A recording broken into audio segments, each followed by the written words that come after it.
In front of me is Redmi 13 and today I would like to show you how you can edit password saved in Google Passwords Manager.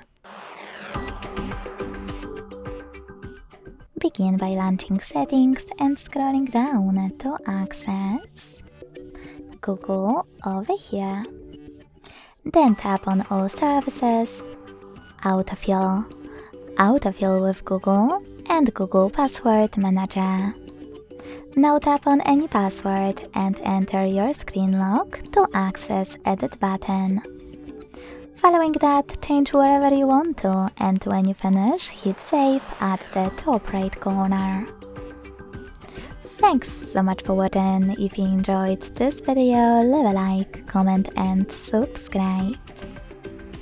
Bye!